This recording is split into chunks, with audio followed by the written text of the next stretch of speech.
Saya berasal dari keluarga yang Islam yang taat. Dari kecil saya diajarkan untuk sangat disiplin di dalam tata agama.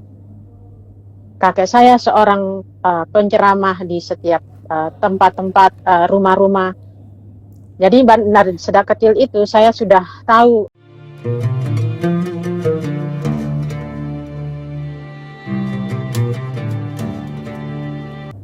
Assalamualaikum warahmatullahi wabarakatuh. Jumpa lagi dengan saya Sukmahadi Al-Mandari.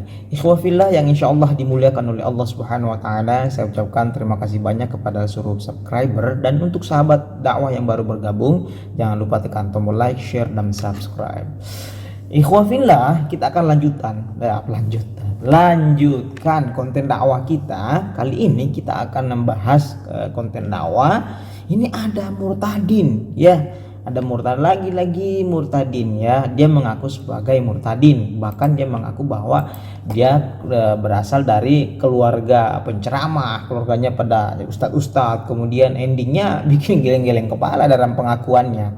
Bahkan dia mengatakan bahwa dulunya muslim yang sangat taat ya, namun dalam kenyataannya pada saat dia memberikan pernyataan, kita bikin geleng-geleng kepala. Baik, kita sama-sama simak dulu pengakuan murtadin ini. Nggak, ini si murtad ya, tapi lucu ya. Kita akan sama-sama dengar, nanti kita tanggapin ya. Baik, mari kita dengar sama. Saya berasal dari keluarga yang Islam yang taat. Dari kecil saya diajarkan untuk sangat disiplin di dalam tata agama.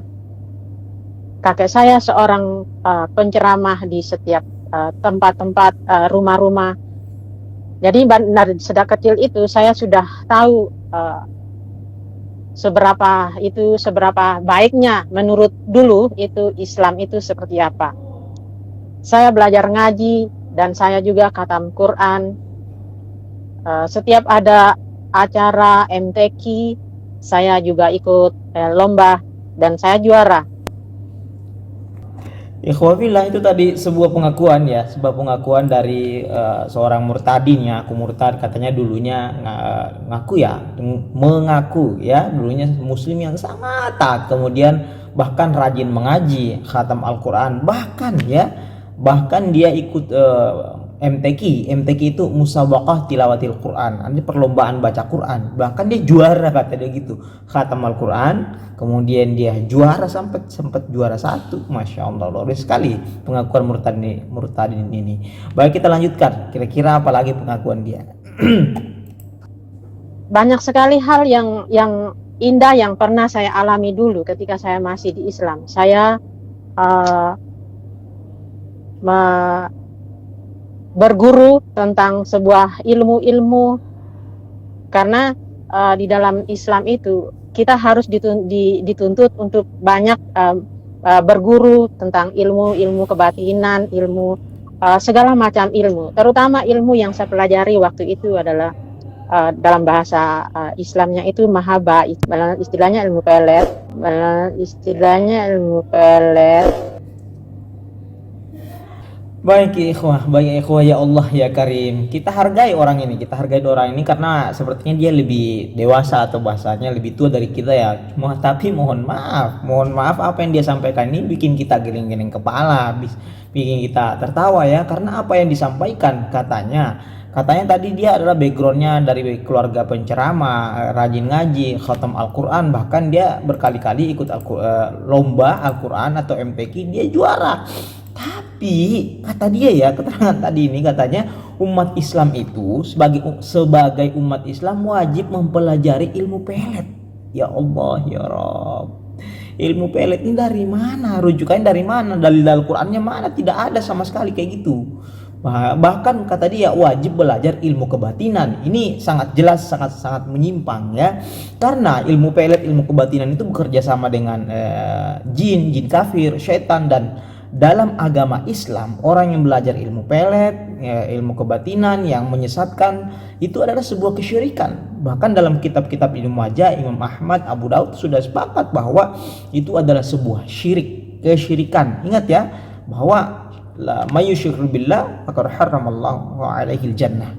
Itu kata Allah Subhanahu wa taala, barang siapa yang musyrik ya, menduakan Allah Subhanahu wa taala, menyembah selain Allah Subhanahu wa taala, faqad haramallahu alaihi jannah, maka Allah telah mengharamkan baginya surga. Artinya kalau tidak masuk surga, dia masuk neraka.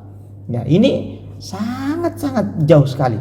Orang ini mengatakan bahwa katanya penceramah, tapi kok umat Islam wajib belajar pelet. Ustadz dari mana yang mengajarkan kayak gitu? Penceramah siapa? Baik, kita dengar lagi ya kelanjutan orang ini. Masjid pun saya sering ceramah jika nggak ada orang yang mengisi ceramah yang sudah disiapkan. Jadi saya bisa ceramah di sana ketika kita sholat berjemaah maghrib, dan saya ceramah di sana tentang hidup sesudah mati. Kehidupan waktu itu sangat harmonis di dalam keluarga kami, karena mengingat apa yang ditanamkan oleh orang tua terhadap anak-anaknya itu adalah tanaman agama yang murni, bukan semata-mata asal-asal. Ikhwafillah, katanya dibekali dan ditanami ilmu agama yang murni. Ilmu agama yang murni. Kalau dalam agama Islam yang murni itu ya, artinya ikut salafus soleh, salafi artinya murni. Ya katanya tadi ya, ketika om-omnya, kakeknya nggak bisa ceramah, dia ikut mengisi ceramah. Tapi ilmu yang katanya belajar ilmu kebatinan, ilmu pelet, dan itu dianggap sebagai ilmu yang kemurnian agama. Kemurnian agama yang mana kemurnian agama di situ? Berarti apa yang disampaikan selama kata dia tadi itu adalah ilmu pelet dianggap sebagai ilmu yang murni. Ingat, mana ada Rasulullah SAW mengajarkan bahwa wahai umatku pelajari ilmu pelet, wahai umatku pelajari ilmu kebatinan. Gak ada seperti itu. Ilmu pelet itu adalah sebuah kemusyrikan. Bahkan di video awal tadi kata dia bahwa ilmu pelet itu dalam agama Islam ya, ilmu pelet itu dalam agama Islam disebut mahabbah. Yang benar, buka sekarang Google Translate, mahabbah itu bukan artinya pelet. Mahabbah artinya cinta. Bertolak belakang sekali apa yang disampaikan ya. Ilmu pelet itu Masya Allah. Kalau ilmu pelet dalam agama Islam itu bisa disebut sihrun, artinya sihir. Kalau mahabbah artinya cinta. Bertolak belakang sekali. Jadi ketahuan sekali ya bahwa orang ini kayak ngarang gitu. Saya curiga orang ini bukan murtadin, tapi memang kadal kafir dari lahir. Baik, kita lanjutkan apa yang dia sampaikan lagi. Ketika kita memiliki ilmu, kita merasa bahwa kita punya sesuatu gitu.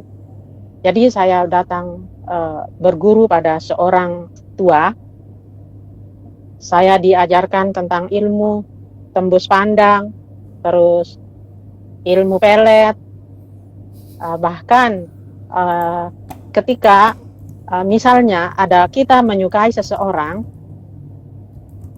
asal bertemu mata dengan kita, dia bisa suka sama kita, tergila-gila. Saya pernah datang ke suatu tempat berguru juga di Bandung.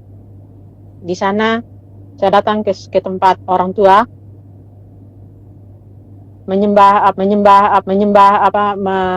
diajak sama oleh teman saya. Di sana ada roh yang berbicara. Dipanggil orang tua-tua yang datang itu, ada suara-suara di situ, sehingga pada malamnya suara-suara itu, penampakan itu datang mengunjungi saya. Kalau misalkan kesaksiannya seperti ini, mohon maaf, kami sebagai umat Islam semakin tidak percaya bahwa orang ini adalah murtadin. Saya sih yakin ya bahwa orang ini adalah adalah kafir dari lahir ya. Karena dalam Islam itu nggak ada yang orang yang bisa melakukan tembus pandang, kemudian wajib mempelajari ilmu pelet, kemudian menyembah roh ini sangat melanggar. Karena kalau menyembah roh itu adalah sebuah kesyirikan. Kita sebagai hamba Allah Subhanahu wa taala yang mempunyai tauhid ya, mengesahkan Allah Subhanahu wa taala satu-satunya Tuhan yang berhak kita sembah, adalah Allah Subhanahu wa taala. Nggak boleh menyembah selain Allah, menyembah roh, menyembah patung, menyembah pohon dan sebagainya. Siapapun menyembah selain Allah maka itu adalah musyrik. Musyrik hukumnya haram. Orang yang melakukan kesyirikan akan masuk neraka, haram baginya surga, tempatnya adalah neraka. Jadi itu ya, pengakuan murtadin ini sangat jelas bahwa sangat bertolak belakang. Pengakuan di awal katanya murtadin, tapi apa yang dia sampaikan pada saat dia muslim, dia katanya bercerita dia menyembah roh, mempelajari ilmu pelet, kebatinan, bisa tembus pandang dan sebagainya, itu sangat melanggar agama Islam ya. Jadi seperti itu. Baik, saya ucapkan terima kasih banyak. Jangan lupa tekan tombol like, share, dan subscribe. Wabillahi taufiq wal hidayah. Assalamualaikum warahmatullahi wabarakatuh.